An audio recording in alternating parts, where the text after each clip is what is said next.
캘리포니아와 뉴욕에 이어 세 번째로 다카 폐지는 불법이라는 법원의 판결이 내려졌습니다. 뉴욕에 이어 뉴저지주에서도 불법 이민자에 대한 기습 체포 작전이 펼쳐져 60명이 무더기로 체포됐습니다. 유럽연합이 유럽 여행 정보와 승인 시스템을 도입하기로 합의해 앞으로 유럽 국가 입국이 까다로워질 것으로 보입니다. 뉴욕의 병원 안전성 등급이 매년 하락하고 있어 올해도 전국 최하위를 기록했습니다. 뉴저지 한인 밀집 지역을 포함한 16개 뉴저지 트랜짓 노선에 버스가 증편됩니다. 이상은 이 시각 주요 뉴스입니다. 시청자 여러분 안녕하십니까? KBN 뉴스입니다. 법원이 또다시 다카 폐지는 불법이라고 판결했습니다. 캘리포니아와 뉴욕에 이어 세 번째 판결인데요. 신규 신청도 재개하라고 판시했습니다. 보도에 지한샘 기자입니다. 연방법원이 불법 체류 청년 추방 유예 프로그램인 다카를 폐지하려는 트럼프 행정부 방침에 또다시 제동을 걸었습니다. 워싱턴 연방지방법원 존 베이츠 판사는 흑인 인권단체 NAACP와 마이크로소프트, 프린스턴 대학이 제기한 소송에서 트럼프 행정부의 방침은 사실상 설명이 되지 않고 불규칙적이라고 판단된다며 다카 폐지 방침을 불법이라고 판시했습니다. 베이츠 판사의 판결에 따라 트럼프 행정부는 미국 내 약 70만 명으로 추산되는 일명 드리머들의 프로그램 갱신 신청을 계속 허용해야 하고 신규 신청도 받아들여야 합니다. 또 이번 판결에는 $500에 가까운 다카 신청 수수료가 없거나 체류 지위가 드러나는 것을 걱정하는 드리머를 보호하는 내용도 포함된 것으로 알려졌습니다. 이전에도 트럼프 행정부의 다카 폐지 방침을 무효화하는 판결이 2번 있었지만 이번 베이츠 판사의 판결이 가장 광범위하고 강력하다는 것이 주류 언론의 분석입니다. 베이츠 판사는 이번 판결에 대해 90일의 유예 기간을 두고 국토안보부가 적절한 조치를 취하도록 했습니다. 국토안보부는 이번 판결 내용을 검토 중이지만 국경을 지키고 법 집행을 위해 다카를 폐지해야 한다는 방침에는 변함이 없다고 밝혔습니다. KBN 뉴스 지한샘입니다. 뉴욕에 이어 뉴저지주에서도 불법 이민자에 대한 기습 체포 작전이 펼쳐졌습니다. 버겐 카운티를 포함한 13개 카운티에서 불법 체류자 60명이 무더기로 체포됐습니다. 연방이민세관 단속국 IC는 지난주 버겐 카운티와 벌링턴, 캠든, 컴벌랜드, 에섹스, 허드슨, 멀서, 미들섹스, 만모스, 오션, 패세익, 서머셋, 유니온 카운티 등 총 13곳의 카운티에서 대대적인 불법 이민자 체포 작전을 펼쳤습니다. 이번 단속으로 인해 브라질과 중국, 콜롬비아, 쿠바, 도미니카 공화국, 에콰도르, 멕시코 등의 국가 출신 60명의 불법 체류자가 체포됐지만 한인은 포함되지 않았습니다. IC는 이번에 체포된 불법 체류자 중 80%는 성추행과 아동학대, 가정폭력 등으로 유죄 판결을 받은 범죄자로 이전에 추방 명령을 받았지만 추방된 후 불법적으로 다시 재입국을 한 경우에는 즉각 추방 조치를 취할 계획이라고 밝혔습니다. 한편 연방이민세관 단속국은 지난 9일부터 엿새 동안 뉴욕시와 롱아일랜드, 허드슨밸리 등에서 대규모 단속을 펼쳐 한국을 포함한 51개국 출신 225명의 불법 체류자를 검거했습니다. 공화당의 벽에 부딪혀왔던 드림 액트 법안이 끝내 좌절될 것으로 예상되고 있습니다. 올해도 민주당이 다수당을 차지할 가능성이 없어졌기 때문입니다. 올해도 뉴욕주 불법 체류 대학생들에게 학비를 지원하는 드림 액트 법안이 무산될 가능성이 높아졌습니다. 민주당의 심차 펠더 뉴욕주 상원의원이 성명을 통해 남은 임기 동안 공화당의 다수당 유지를 보장하겠다며 공화당과의 협력을 선언했습니다. 따라서 24일 실시된 보궐선거의 결과와 상관없이 민주당의 다수당 계획이 무산됐습니다.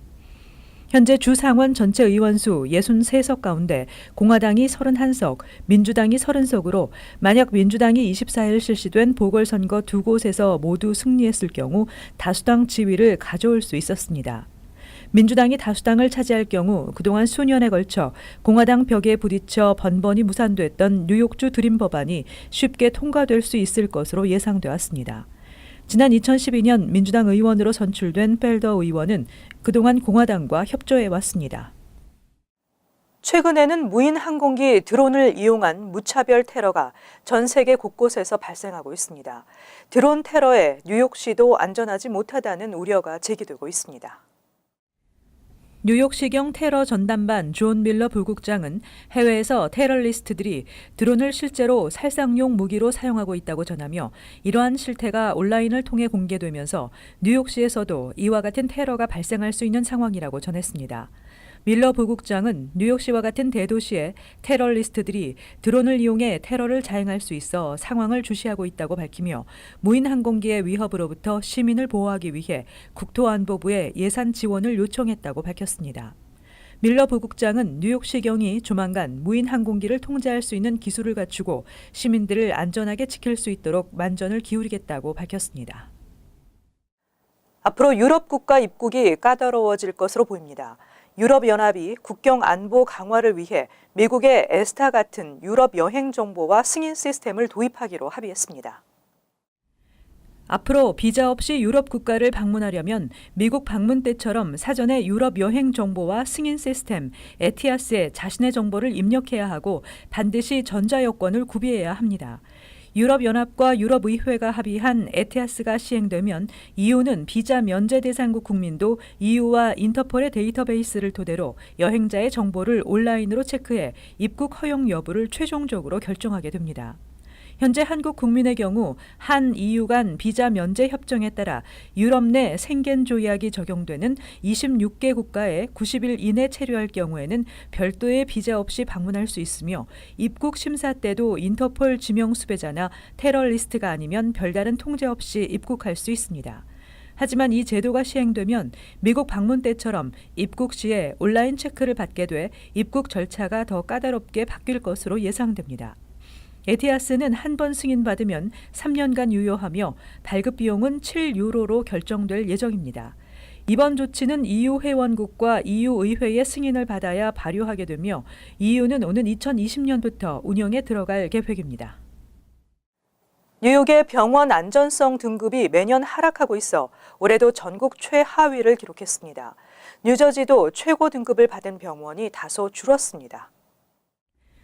환자 권익 옹호 단체인 리프로그가 전국의 종합병원 2,000여 곳을 대상으로 매년 발표하고 있는 병원 안전성 평가에서 뉴욕주는 올해 전체 병원 137곳 중 최고 등급인 A로 평가받은 곳이 8곳에 불과했습니다.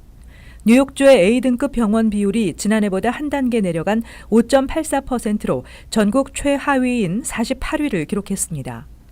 뉴저지도 지난해보다 6단계가 하락해 전체 65곳 중 33.8%에 해당하는 22곳만 A등급을 받아 전국 17위로 평가됐습니다. 평가는 각 병원에서의 의료 과실, 부상, 감염 등의 발생 빈도와 이를 예방하기 위한 조치들을 총 30개 부문으로 나누어 실시됐습니다. 뉴욕의 경우 매년 순위가 하락하고 있습니다. 한인들이 많이 찾는 맨하탄 퀸즈에 있는 병원들의 경우 대부분 C등급 이하로 평가됐습니다. 플러싱에 있는 뉴욕 프레스비테리안 퀸즈 병원의 경우도 한 단계 하락해 C등급을 받았습니다. 뉴저지의 경우 전체적으로 A등급을 받은 병원은 다소 줄었으나 A등급을 받은 병원 중에는 해켄색, 홀리네임, 벨리 등 한인 환자 비중이 높은 곳이 포함됐습니다. 뉴저지주 공무원 급여가 잇따라 인상될 것으로 보입니다. 전국 최고 수준의 재산세 부담으로 악명이 높은 뉴저지가 이로 인해 세금 부담이 더 커질 것이라는 우려도 나오고 있습니다.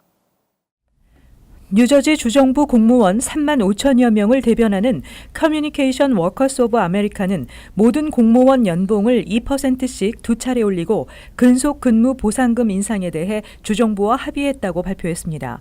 지난 2015년 7월 이후 고용 계약 없이 일해왔던 주정부 공무원은 협상 타결에 따라 2015년 7월부터 2019년 6월까지 고용 계약이 체결됐으며 급여 인상 등은 소급 적용됩니다. 레코드즈는 이와 관련해 납세자 부담이 수천만 달러 늘어날 것이라고 전망했습니다. 일각에서는 지난해 주지사 선거에서 CWA가 필 머피 당시 민주당 후보를 지지한 것이 이번 협상 타결의 배경이 됐다고 보고 있습니다. 한편 뉴저지주의회는 주정부 각 국장과 주 법원 판사 등 고위 공무원 연봉 인상 법안을 통과시켜 주지사 서명만 남겨놓고 있습니다.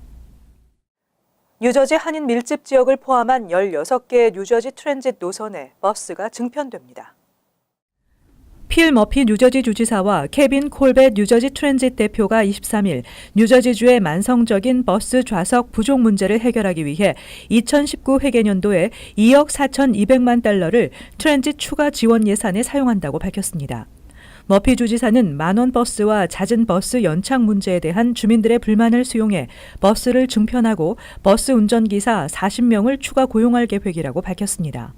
증편되는 버스 노선은 포틀리, 잉글루드 클립스, 에지워러 등 뉴저지 한인 밀집 지역과 맨하탄을 오가는 뉴저지 트랜짓 156번과 158번, 159번 등입니다.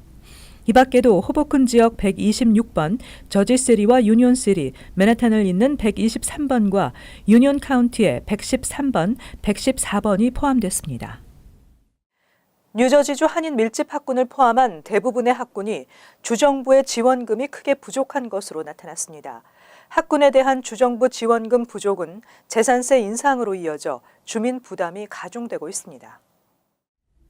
뉴저지 주의회 입법서비스실이 23일 뉴저지 전체 학군 중 70%가 지원금 부족에 시달리는 것으로 조사됐다고 발표했습니다.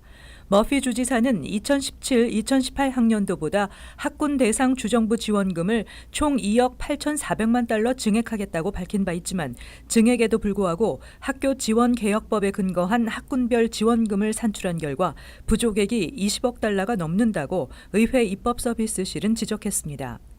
뉴저지 최대 한인 밀집 학군인 팰리세이드 파크의 경우 2018-2019 학년도 주정부 지원금 배정액이 199만 5,923달러인데 이는 17만 8,347달러 부족한 것입니다. 포트리도 73만 달러 이상 지원금이 부족하며 리치필드, 레오니아, 테너플라이 등 대다수 한인 밀집 학군에서 주정부 지원금이 부족한 것으로 지적됐습니다. 주정부 지원금 부족은 재산세 인상으로 이어져 주민들의 부담이 가중되고 있습니다. 각 학군의 학교 운영 예산은 크게 주정부 지원금과 주민들이 내는 재산세로 이루어지는데 정부 지원금이 부족하다는 이유로 각 학군은 매년 재산세를 인상하고 있습니다. 한인 밀집 지역인 버겐 카운티의 지난해 평균 재산세는 11,585달러로 전국 카운티 중 네 번째로 높았습니다.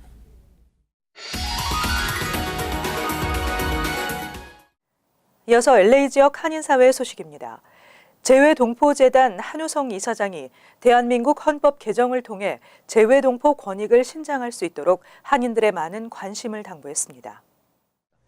한우성 이사장은 오늘 LA 한인타운에서 기자 간담회를 열고 현재 한국에서 논의되고 있는 개정안에서 재외동포에 대한 언급은 전혀 없는 상태라고 지적하면서 차후 헌법 개정 과정에서 재외국민이나 재외동포라는 단어가 삽입될 수 있도록 다양한 노력을 전개해 나갈 계획이라고 밝혔습니다. 선천적 복수국적의 문제라는 거 잘 알고 있습니다. 또 복수국적의 확대 문제 이런 것도 현안 가운데 하나입니다.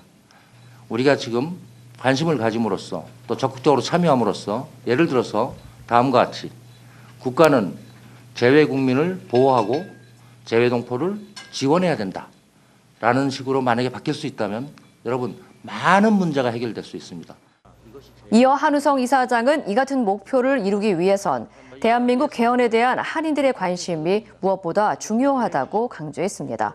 이외에도 한우성 이사장은 전 세계 한글학교 지원과 재외동포들의 한국 연수 등 정체성 교육에 대한 지원을 기존보다 더 확대하는 한편 최근 이슈가 되고 있는 무국적 한인 입양아 문제 등을 전문적으로 다룰 부서도 신설할 계획이라고 덧붙였습니다. LA시 근로자 10명 중 2명은 직장 내에서 성희롱을 경험한 적이 있는 것으로 나타났습니다. LA시 인사과에 따르면 최근 LA시 근로자 4,205명을 대상으로 직장 내 부적절한 행동과 모욕적인 행동에 대해 여론조사를 실시한 결과 응답자 가운데 17.7%는 이 같은 경험이 있다고 답했습니다. 또 응답자 15.2%는 직장 내 성희롱을 목격한 적이 있는 것으로 나타났습니다. 특히 응답자 가운데 절반 이상인 55.5%는 성희롱을 당하거나 목격하고도 이를 보고하지 않았다고 답했습니다. 이와 관련해 누리 마르티네즈 LA시 의원은 LA시 근로자들을 대상으로 성희롱 범죄 피해 예방과 접수에 대해 교육을 실시해야 한다며 공청회에서 이번 조사에 대해 논의할 예정이라고 밝혔습니다. 이어서 간추린 소식입니다. 재외동포재단은 10월 초 서울 잠실 롯데호텔에서 2018 세계 한인회장 대회를 개최합니다. 각국 한인회장 500여 명이 참석해 국내 청년 취업난 해소를 위해 한인회장들의 해외 취업과 창업 노하우, 성공적 해외 정착 사례 등을 공유하고 청년들에게 알려주는 자리를 마련하기로 했습니다. 재단의 한상기업 청년 인턴십 참여 확대와 해외 동포 처우 개선 방안도 적극적으로 논의하기로 했습니다. 빌 드블라지오 뉴욕시장실 직원 500여 명 중 최대 5명이 성추행 사건 등으로 조사를 받은 사실이 있다고 뉴욕포스트가 어제 보도했습니다. 또 시장실이 해당 직원들의 이름이나 징계 내용을 밝히지 않아 비난이 일고 있다고 신문은 전했습니다.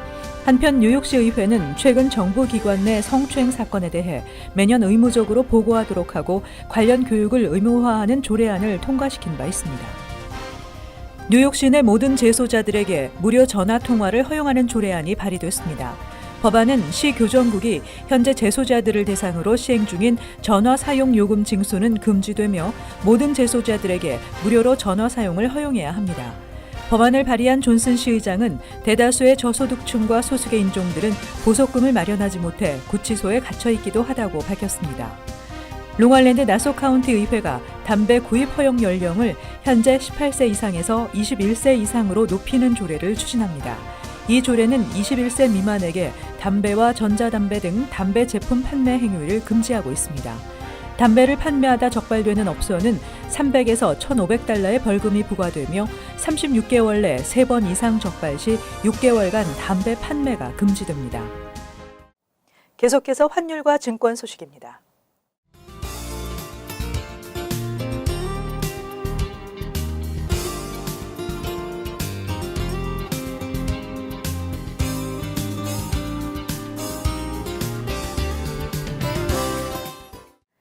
끝으로 날씨 전해드립니다.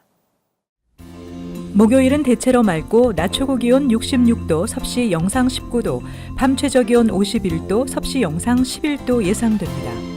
금요일은 흐리고 오전에 비가 내리겠습니다. 토요일 대체로 맑겠습니다. 이상으로 KBN 뉴스를 마칩니다. 시청해주신 여러분 고맙습니다.